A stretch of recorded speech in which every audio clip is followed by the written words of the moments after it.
할렐루야. 우리 같이 다 사랑합니다. 잘 오셨습니다.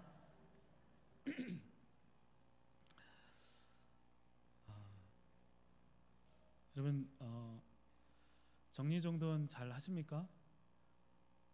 저는 정리하고 청소하는 걸 잘 못합니다.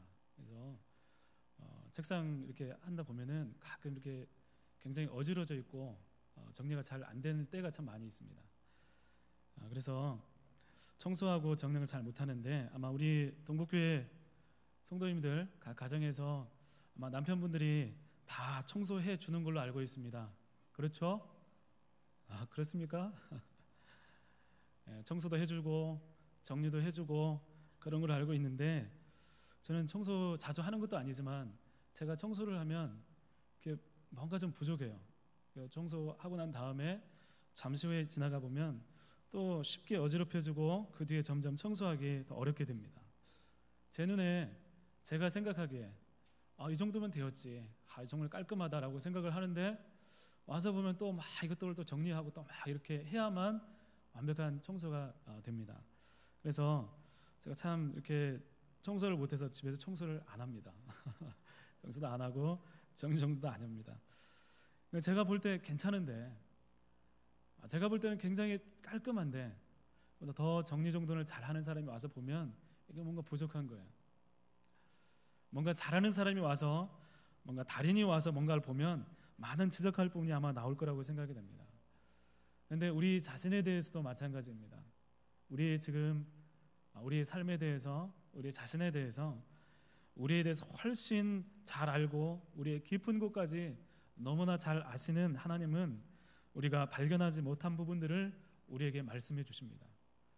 우리가 볼래야 볼 수 없는, 정말 보려고 해도 발견할 수 없는 그 모습들을 우리로 하여금 제대로 보여주십니다. 그래서 하나님께서 우리를 제대로 보여주실 때 비로소 거기서 우리가 올바른 회복의 길을 발견할 수 있습니다. 여러분, 이 시간 하나님께서 우리를 제대로 볼 수 있게 하는 은혜가 우리 가운데 있기를 간절히 소망합니다. 여러분, 지금 여러분 다들 괜찮아 보입니다. 우리 인사했죠? 여러분들 인사하고 주일 예배 가운데 나오시면서 화장도 하시고 굉장히 깔끔한 옷들을 차려입고 오셔서 괜찮아 보입니다. 우리 옆에 분들 한번 보세요. 괜찮습니까? 네, 괜찮습니다. 그런데 정말 괜찮은지 한번 생각해 보십시오. 하나님이 여러분을 보실 때 나는 정말 괜찮은 사람입니까? 내 깊은 속마음, 일주일의 삶 하나하나를 다 기억하고 계시고 알고 계시니까 하나님께서 나를 보실 때 나는 정말 괜찮은 사람일까 한번 생각해 보십시오. 여러분, 우리는 정말 괜찮은 사람일까요? 이런 괜찮은 삶이란 어떤 삶을 얘기하는 걸까요? 요한복음 15장 보면 포도나무의 비유가 나옵니다. 3절 4절에 보면 예수님은 포도나무고 우리는 가지라고 말씀합니다. 예수님께 이렇게 말씀하십니다. 가지는 절대로 스스로 열매를 맺을 수 없다.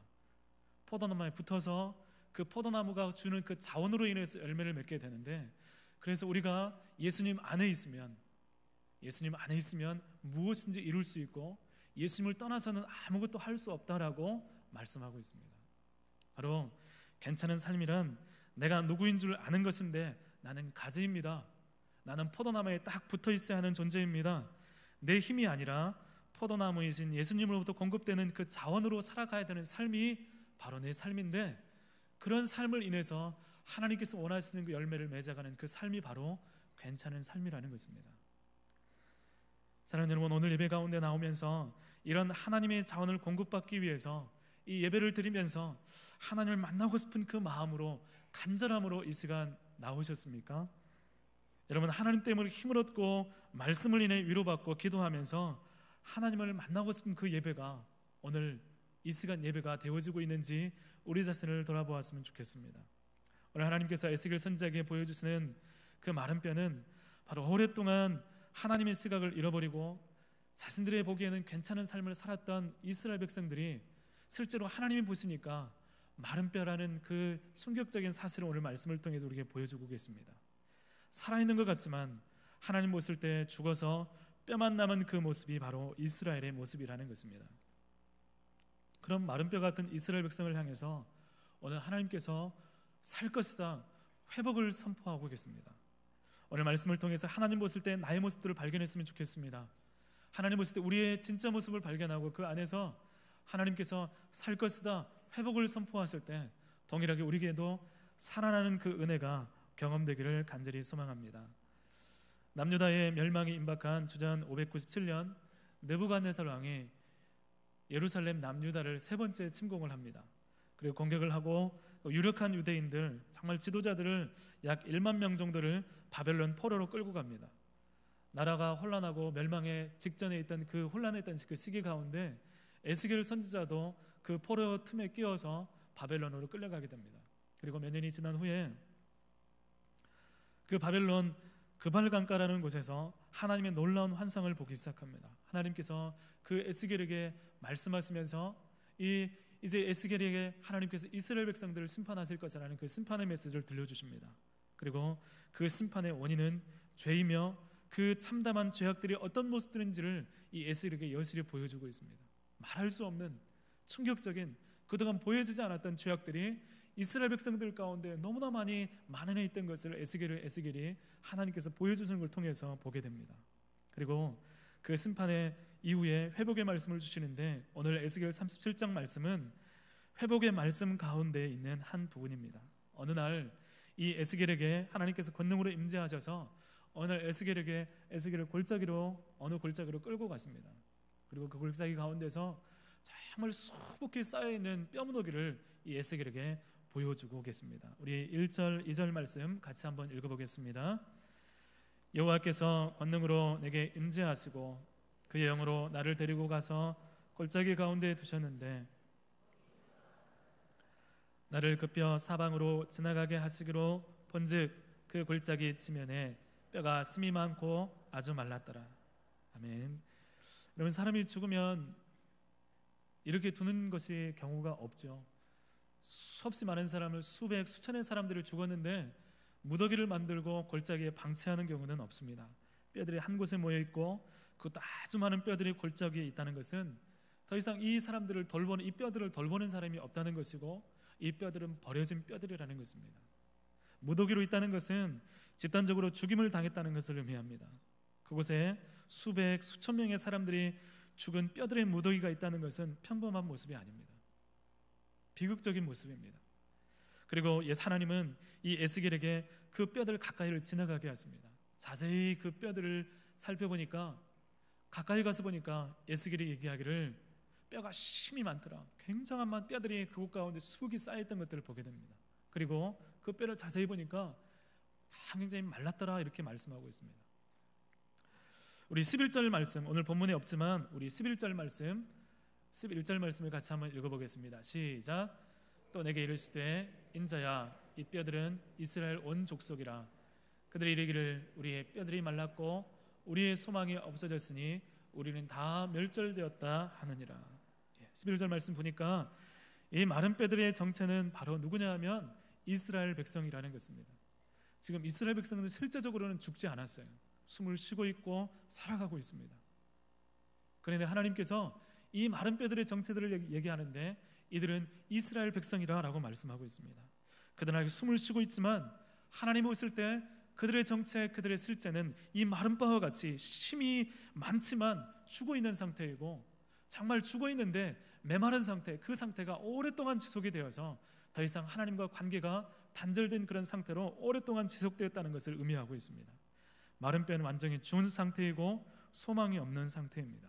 그런데 이 뼈들에게 하나님께서 이 뼈들을 에스겔이 보게 하시더니 에스겔에게 질문을 던지십니다. 우리 3절 다시 읽겠습니다. 3절 같이 읽겠습니다. 시작. 내게 이르시되 능히 살 수 있겠느냐 하시기로 내가 대답하되 주 여호와여 주께서 아시나이다. 여러분 골짜기에 갔는데 굉장히 많은 뼈 무더기를 발견합니다. 그리고 나서 이 뼈를 보고 난 다음에 하나님께서 질문을 던지십니다. 인자야 이 뼈들이 능히 살 수 있겠느냐 라고 물으십니다. 여러분 뼈가 살 수 있겠습니까? 살 수 있겠어요? 없죠. 끝났어요. 죽었습니다. 이제 살도 없고 힘줄도 없고 앙상한 뼈밖에 남지 않은 그런 상태입니다. 누구도 거기에 소망을 두지 않습니다. 이제 안타깝지만 어쩔 수 없는 상황입니다.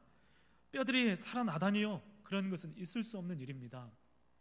그런데 하나님이 그것을 묻고 있습니다. 불가능한 이 일들에 대해서 묻고 있습니다. 살아나겠느냐라고 에스겔에게 묻고 있습니다. 이 불가능한 사건이 바로 이스라엘 백성의 회복에 관한 것이라는 것입니다. 여러분, 죽었고 끝나서 더 이상 해도 안 되는 상황, 하나님도 우리를 버렸다, 우리는 끝났다, 소망이 없다, 멸절되었다, 영적인 피폐함의 순간, 거기서 하나님은 이 백성을 향한 살아날 소망을 다시 한번 그들 가운데 두드리고 계십니다. 지금 나라가 완전히 멸망을 향해 달려가고 있고, 그것을 아무도 막을 수 없을 것 같고, 이제 막 전쟁이 임박해서 이제 모든 것이 끝날 것 같은 그런 위기감이 그들 가운데 있습니다. 그 상황에서 이스라엘은 하나님을 제대로 찾지 못하고 오히려 하나님 우리를 버렸다, 우리는 끝났다, 더 이상 소망이 없다, 그들 스스로 말하고 있습니다. 마른 뼈는 죽음의 냄새를 풍깁니다. 이 마른 뼈 가운데는 도저히 소망이라는 것은 찾아볼 수가 없습니다. 절망이 있고 회한이 있고 한숨이 배어 있습니다. 상처가 아물 틈이 없고 힘들고 피곤한 삶의 연속입니다. 이런 고난 중에서도 하나님을 찾지 않는 이 마른 뼈 같은 그들이 과연 회복이 될 수 있을까요? 스스로 소망을 닫아버린 그들에게 과연 하나님이 그들 가운데 10년 가운데 다시 한번 회복되는 일들이 일어날 수 있을까? 하나님이 안 계신 것 같고 하나님이 더 이상 우리의 삶 가운데 개입하지 않는 것 같은 그런 생각이 듭니다. 예배를 드리지만, 예배 가운데 왔다 갔다 하지만 하나님 만나는 일들이 그렇게 쉽게 일어나지 않는 그런 상황들 가운데서 다시 하나님 만날 소망이 우리 가운데 다시 한번 회복이 될 수 있겠습니까? 이미 굳어져서 단단해져 있습니다. 변화는 일어날 가능성이 없는 것처럼 보입니다. 변화를 거부하고 우리의 마음은 다시금 그 단단한 그 돌 같은 그 마음들이 부드럽게 되어서 다시 한번 회복을 경험할 수 있습니까? 하나님께 부르짖으면서 이 땅의 회복과 영혼의 구원을 위해서 울며 가슴 아파하며 어떻게든 구원을 위해서 기도하는 바로 그 모습이 우리들 가운데 여러분 회복될 소망이 여러분 가운데 있겠습니까? 오늘 하나님께서 우리에게 그렇게 질문하고 계십니다. 인자야, 능히 이 뼈들이 살 수 있겠느냐? 여러분, 이런 하나님의 질문 앞에 여러분 뭐라고 대답하시겠습니까? 이것에 대해서 에스겔이 말합니다. 주 여호와여, 주께서 하십니다. 누가 봐도 불가능한 그런 상황들 가운데서 마른 뼈가 살아나는 이 불가능한 일들에 대해서 에스겔이 단호하게 얘기합니다. 이 일들은 하나님께 속한 것입니다. 하나님의 뜻에 달린 일입니다라고 에스겔이 이야기합니다. 사랑하는 여러분, 하나님을 향한 기대가 여러분 가운데 있기를 소망합니다. 하나님과 정말 깊은 교제 가운데 불가능한 일들, 안 될 것 같은 그 일들 가운데 하나님 말씀하시면 됩니다, 하나님이 뜻이면 가능합니다, 하나님이 일하시면 가능합니다는 그 믿음의 소망과 기대가 여러분 가운데 늘 살아있기를 간절히 소망합니다. 여러분, 스스로 소망을 가질 수 없는 이 마른 뼈들이 어떻게 소망을 가지고 살아나게 될까요? 우리 4절부터 6절 같이 한번 읽어보겠습니다. 좀 길지만 4절부터 6절 읽겠습니다. 시작. 또 내게 이르시되 뼈들에게 대언하여 이르기를 여호와의 말씀을 들을지어다. 주 여호와께서 이 뼈들에게 이같이 말씀하시기를 내가 생기를 너희에게 들어가게 하리니 너희가 살아나리라. 너희 위에 힘줄을 두고 살을 입히고 가죽으로 덮고 너희 속에 생기를 넣으리니 너희가 살아나리라. 또 내가 여호와인 줄 알리라 하셨다 하라. 아멘. 하나님께서 에스겔에게 말씀하십니다. 너는 나의 말을 대언하라. 그냥 뼈밖에 남지 않은 그 뼈무더기를 향해서 내 말을 대언하라 라고 말씀하고 있습니다. 이 에스겔이 그 뼈를 향해서 대언하기 시작합니다.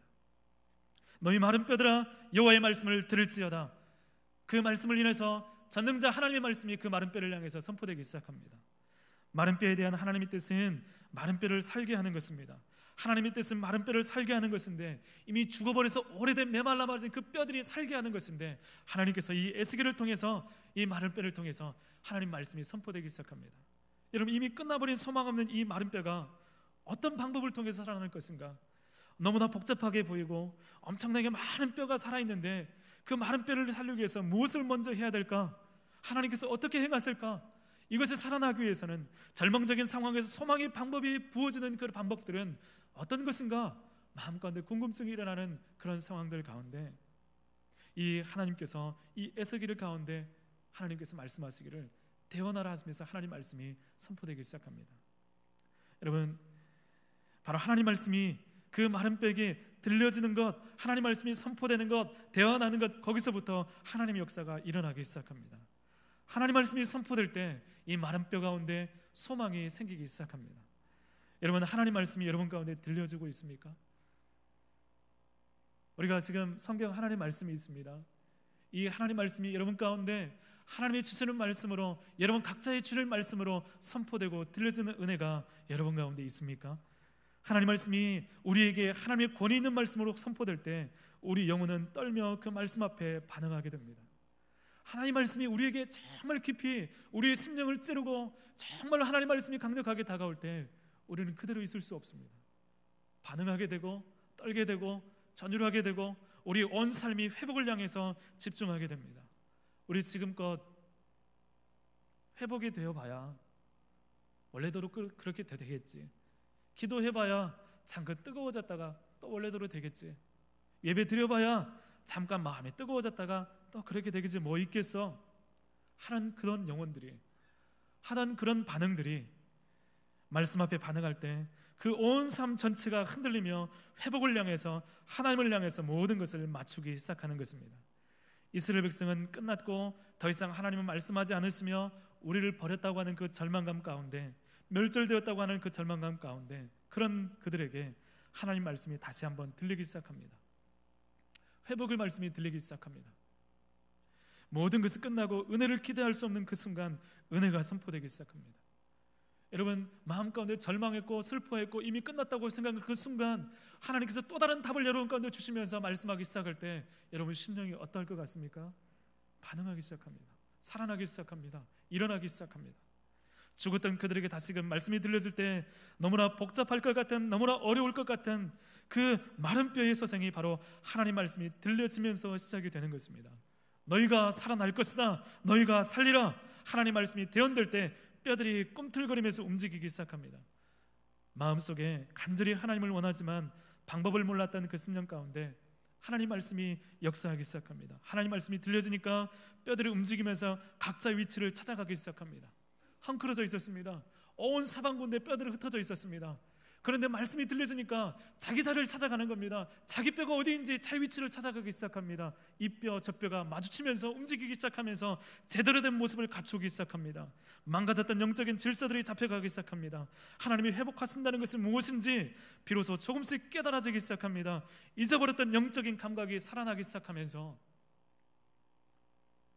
그동안 절망에서 벗어날 힘이 없었는데 그 힘을 인해서 절망에서 벗어날 힘이 생기기 시작합니다. 하나님 말씀이 들려지니까 원래의 모습을 회복하기 시작합니다. 범죄한 이스라엘 가운데 절망과 슬픔은 무엇인가 하면 바로 하나님의 말씀이 그들 가운데 더 이상 들리지 않는다는 것이었습니다. 고통을 당해도, 죽임을 당해도 하나님의 음성이 들리지 않는 거예요. 여러분, 하나님 말씀이 더 이상 그들에게 들리지 않게 될 때, 하나님 말씀을 떠났을 때 소망이 사라지게 되는 것입니다. 하나님 말씀이 더 이상 매력적이지 않을 때, 우리가 하나님 말씀 앞에 민감하게 반응하지 못할 때 소망은 사라지게 되는 것입니다. 옛날에는 하나님의 말씀이 그들의 삶을 이끌었습니다. 하나님 말씀하신 그 말씀이 그들에게 소망이 되었습니다. 그들 가운데 상황은 힘들지만, 고생은 하지만 하나님 말씀이 그들 가운데 들려지게 될 때 비전이 있었습니다. 꿈이 있었습니다. 힘들지만 그곳에 가면, 저곳에 가면 하나님께서 약속하신 그 땅이 저곳에 있어. 하나님 말씀이 그들을 이끌고 갈 때 삶은 힘들었지만 그럼에도 불구하고 그 삶은 정말로 하나님께서 살아있는 그런 삶이었습니다. 그런데 이 하나님 말씀이 사라지자 소망이 사라지게 됩니다. 이들 가운데 하나님 말씀을 따라갈 때 이스라엘의 하나님의 계획이 세워져 갔습니다.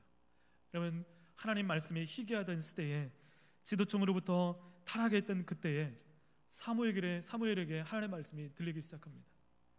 그 전에 정말 엉망이 되었고 그 전에 정말 영적인 부패가 심각했던 그 이스라엘 가운데 사무엘이라는 선지자 가운데 사무엘아 사무엘아 하나님 말씀이 들리기 시작하면서 이스라엘의 부흥과 영광이 시작이 됩니다. 바벨론 포로에서 들어온 이스라엘 백성이 수문광장에 모여서 학사 에스라가 낭독하는 그 율법을 들었을 때에, 하나님 말씀이 들려질 때에 그들에게 울기 시작합니다. 하나님 말씀 앞에 울며 하나님의 부흥이 일어나기 시작합니다.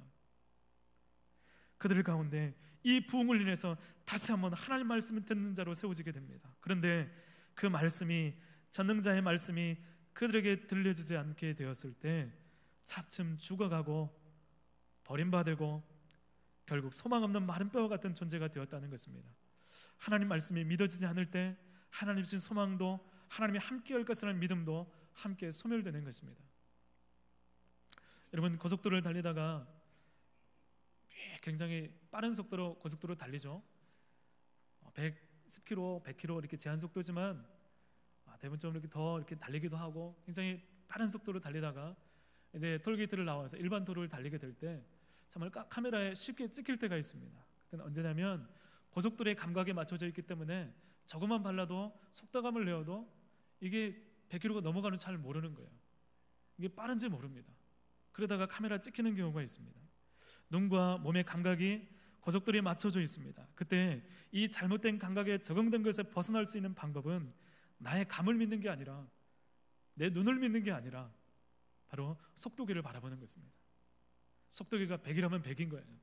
내가 아무리 이건 60이야, 이건 30밖에 안 돼, 내 감으로 생각할 때 이건 좀 빠른 속도가 아니야, 아무리 얘기를 해도 속도계에서 100이다, 과속이다 라고 하면 그건 과속인 것입니다.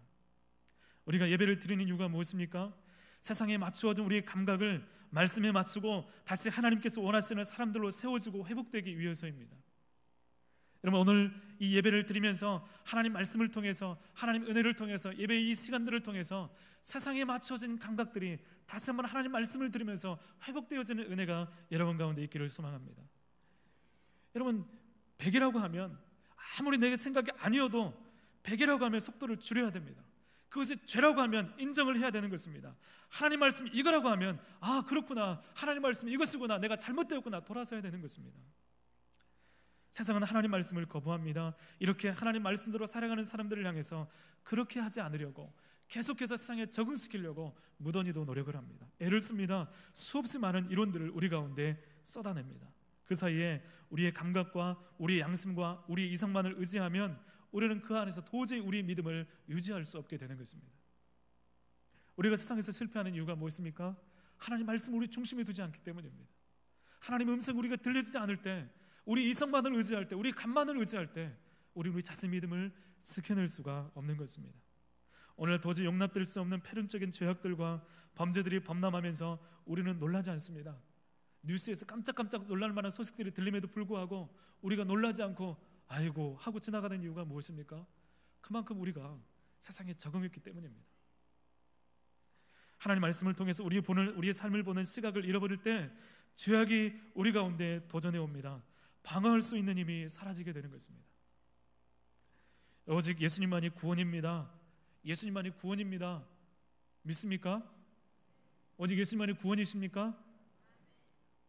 그런데 사람들이 이야기를 듣습니다. 사람들의 수없이 많은 이론들을 듣습니다. 야, 이거 너무 독단적인 거 아니야? 기독교는 왜 이렇게 독단적이야? 오직 예수님만 구원이라고? 이거 너무 무례한 것 아니야? 이런 생각들이 나도 모르면서 불현듯 찾아옵니다. 동성애, 말도 안 되는 그 일들이 주변에서, TV에서, 영화에서, 각종 매스컴에서 흘러나오니까 야, 동성애 있을 수 있는 일 아니야? 너무한 거 아니야? 부정부패에 관한 것들은 말할 것도 없습니다. 돈만 밝히는 사람들이 나오니까 돈이 그만큼 중요한 건 하고 이해를 해버립니다. 우리는 이들의 사단의 영적인 공격 가운데 침식당하고 있습니다. 세상은 계속해서 우리 가운데 놀랄만한 이야기들을 쏟아낼 것입니다. 그래야 우리가 관심을 가질 것이고 그래야 돈을 벌게 될 것이기 때문입니다. 여러분, 그런 공격 가운데 우리가 말씀을 힘입고 하나님의 계속되는 우리 그 음성, 하나님께 주신 그 말씀을 우리가 붙잡게 될 때 우리 거기서 방어막을 치고 아니라고 도전할 수 있고 세상을 여기서 막을 수 있는 힘이 하나님의 말씀을 들려주는 곳에서 우리가 그 힘을 공급받을 수 있다는 것입니다.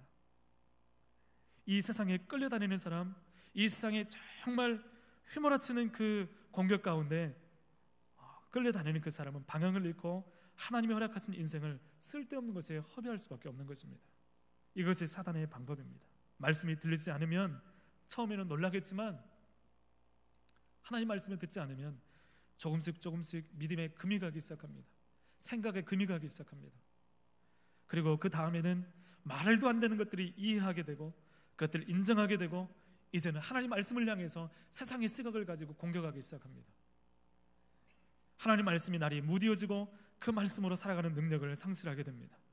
세상에 적응해버립니다. 아, 이렇게 살아도 되는구나. 아, 이렇게 살아도 별 문제가 없구나. 이것이 마른 뼈가 되어버린 이스라엘 백성이 경험했던 일이었습니다.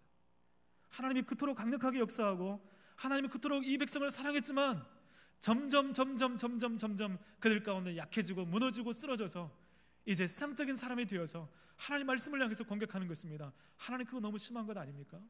하나님 그거 너무 잘못된 것 아닙니까? 아무리 잘못된 것을 찾아보고 애를 써도 찾을 수가 없습니다. 왜냐하면 이미 세상적으로 적응이 되어버렸기 때문입니다. 이 세상의 유행과 주변의 사람들에게 기준을 찾고 거기에 맞추고 하는 사람들은 절대로 자신을 지킬 수가 없습니다. 오직 하나님이 편치 않은 그 말씀을 기준으로 우리 자신을 보아야 합니다. 오늘도 하나님께서 말씀하는 그 음성을 통해서 우리 자신을 볼 수 있는 눈이 여러분 가운데 열려지기를 간절히 소망합니다. 말씀이 더 힘이 있을 때, 우리 가운데 하나님 말씀이 강력하게 우리 마음 가운데 자리하게 될 때 세상의 도전은 우리 가운데 무디어지게 됩니다. 아무리 가운데 세상이 우리 가운데 도전해 올지라도 우리는 그것을 대처할 수 있는 능력이 우리 가운데 생기게 되는 것입니다. 내 판단이 아니라, 내가 보기에가 아니라 하나님이 죄라고 하면, 하나님이 아니라고 하면, 하나님의 말씀이 이것이 맞다라고 하면 동의하고 적극적으로 그 일들 가운데 같이 동참하는 영적인 감각, 양심의 회복이 오늘 이 에스겔 골짜기 가운데 마른 뼈를 살리시는 하나님께서 행하시겠다고 하는 것입니다. 살 것 같지 않은 마른 뼈들이 하나님 말씀을 통해 살아납니다. 소망이 보이지 않던, 아무 기대도 없었던 그곳에, 그 골짜기에 하나님 말씀이 마른 뼈들을 일으켜 세우십니다. 여러분의 영적인 상태가 하나님을 바랄 수 없을 정도의 마른 뼈와 같은 상태라면 여러분, 하나님을 기대하고 주님의 말씀을 듣는 여러분이 되기를 간절히 소망합니다. 주님, 내게 하나님 말씀을 들려주십시오. 살게 하는 하나님 말씀을 들려주십시오. 메말라 있습니다. 하나님 기댈 수 없습니다. 하나님 기대가 되지 않습니다. 예배 가운데 주님을 느끼기를 원합니다. 하나님 말씀하여 주시옵소서. 이런 그런 기대감과 간절한 소망이 여러분 가운데 있기를 간절히 소망합니다. 여러분, 하나님 말씀이 우리의 메마른 심령을 꿈틀거리게 하고 살아나게 합니다. 그렇게 마른 뼈에게 힘줄이 생기고 살이 덮이고 가죽이 덮이고 그런 놀라운 일들이 생겨나게 됩니다. 하나님 말씀이 들려지기 시작하니까 이런 일들이 생깁니다. 회복이 되어집니다. 그런데 오늘 말씀해 보니까 그렇게 세워져 가는데 완전히 살아난 게 아니라고 말씀하고 있습니다. 말씀을 태어나고 나서 힘줄이 생기고 가죽이 붙고 모양이 갖춰졌는데 그 안에 정말 중요한 생기는 없더라, 이렇게 말씀하고 있어요. 9절 말씀해 보니까 이제 에스겔이 다시 한번 태어나기 시작합니다. 생기야 사라가 몸으로부터 불어와서 이 죽임을 당한 자에게 들어가서 살게 하라, 이렇게 태어나기 시작합니다. 그리고 나서 생기가 들어가니까 이 마른 뼈였던, 이 마른 뼈에서 살이 덮이고 언제나 사람을 형태를 유지했던 이 마른 뼈가 움직이기 시작합니다. 살아나기 시작합니다. 힘줄과 가죽과 모든 것이 갖추어지는데 이 살리는 이 생기를 인해서 완전한 회복이 일어나게 됩니다. 여러분, 마른 뼈는 이스라엘 백성으로 말씀드렸습니다. 이스라엘 백성은 지금 살아 있습니다. 숨을 쉬고 있습니다. 따라서 이 생기는 단순한 호흡 이상의 것입니다. 이 생기는 영적인 생명력을 불어넣는 하나님의 영입니다. 마른 뼈의 회복은 단순한 인간의 모습을 갖는 것에 있지 않고 하나님의 영을 통해서 하나님의 군대로 세움받는 것입니다. 죽임을 당해서 버려진 그들이 이제 절대로 패하지 않는 하나님의 군대로 서게 될 것을 말씀하고 있는 것입니다. 사랑하는 여러분, 여러분의 일주일의 삶 가운데 무너지고 쓰러지고 또 힘겨워하고 이런 반복적인 일상들 가운데 반복이 되면 믿음에 대해서 힘을 잃어버립니다. 그런데 오늘 하나님께서 우리 가운데 다시 한번 말씀해 주시면서 말씀을 통해서 성령이 함께 하심으로 성령의 충만함을 통해서 우리를 다시 한번 영적인 군대로 세우시겠다고 말씀하고 있습니다. 하나님은 우리가 회복되기를 원하십니다. 여러분 모두가 한 사람 한 사람이 하나님 말씀 가운데서 회복되어지기를 원하십니다. 그러나 그 상태에서 머무는 정도가 아니라 우리를 무너뜨렸던 세상을 향해서 우리가 오히려 다시 도전하기를 원하십니다. 우리를 힘들게 했던 그곳을 향해서, 우리를 무너뜨렸던 그곳을 향해서 군대의 모습으로, 극히 강한 큰 군대의 모습으로 다시 한번 돌아가기를 원하십니다. 다시 기도하고 다시 회복되어봤자 또 무너지는 반복을 두려워해서 여러분 주저하고 있습니까? 오늘 하나님께서 이렇게 말씀하십니다. 너희들은 큰 군대가 될 것이다. 이전과 같지 않을 것이다. 이전과는 다를 것이다. 가면 승리할 것이다. 너희는 군대가 될 것이다. 하나님의 회복은 이전의 실패를 극복하게 하십니다. 잊혀졌던 우리의 정체성을 회복하게 하시고 세상을 변화시키는 그리스도인으로 우리를 다시 임명하십니다. 너무나 많은 힘겨운 싸움 가운데 무너졌고 잊어버렸던 우리는 다시 한번 같은 문제에 부딪히지만 하나님의 음성을 듣고 성령으로 충만한 그리스도인들은 다시금 부딪히지만 이전과 같지 않고 넘어서게 될 것입니다. 승리하게 될 것입니다. 오늘 여러분에게 이런 승리가, 이런 하나님의 함께하심이, 하나님의 회복하심이 오늘 여러분 가운데 경험되고 회복되어지는 은혜가 있기를 간절히 소망합니다. 사랑하는 여러분, 내가 살 수 있습니까? 내가 회복될 수 있습니까? 이 절망적인 상황 가운데 나는 다시 한번 주님을 바라볼 수 있습니까? 하나님, 그런 고민과 절박한 하나님께 기도를 드리겠을 때 하나님의 뜻이면 그것이 가능합니다. 오늘 말씀에서 에스겔이 얘기했던 것처럼 주님, 그것은 하나님의 뜻에 달렸습니다. 이 음성을 들으면서 오늘 하나님 말씀을 들으면서 마른 뼈가 움직이며 이리저리 맞추어지고 힘줄과 살과 가죽이 덮이고 생기가 일어나 큰 군대가 된 것처럼 이런 구체적인 회복들이, 이런 구체적인 하나님의 만지심과 역사함이 여러분의 삶 가운데 일어나기를 간절히 축원합니다. 기도하겠습니다. 살아계신 하나님 아버지, 소망이 없던 마른 뼈, 그 골짜기 가운데서 생명의 역사를 일으키시는 하나님, 오늘 우리가 이 예배를 드리면서 주님 앞에 그 역사를 우리도 기대하고 사모합니다. 하나님, 우리를 살려주시며 하나님, 우리가 믿음의 회복을 구하고 하나님 말씀을 인해서 우리의 모든 것이 맞추어지고 영적인 질서가 세워지고 우리 정말 믿음이 회복이 되어지고 하나님 앞에 서게 되는 귀한 은혜가 우리 가운데 있게 하여 주시옵소서. 우리를 살게 하는 생명의 호흡, 하나님의 영이 떠나지 않게 하시고 그 하나님의 성령으로 충만케 된 우리의 모습들이 이 땅 가운데서 하나님의 군사로 세워져서 하나님의 큰 군대로 세워져서 이 세상을 향해서 복음을 가지고 증군하는 주님의 군사들이 다 되어줄 수 있도록 하나님 인도하여 주시옵소서. 우리 각자의 삶 가운데 하나님 무너지고 쓰러지고 실패했던 그 삶을 다시 보게 하여 주시옵시고 주님의 은혜로 주의 말씀을 가지고 다시 갈 때 그것 가운데 승리를 경험하는 주님의 놀라운 은혜를 경험하게 하여 주시옵소서. 온전히 주님을 기대하오며 예수님 이름으로 기도드립니다. 아멘.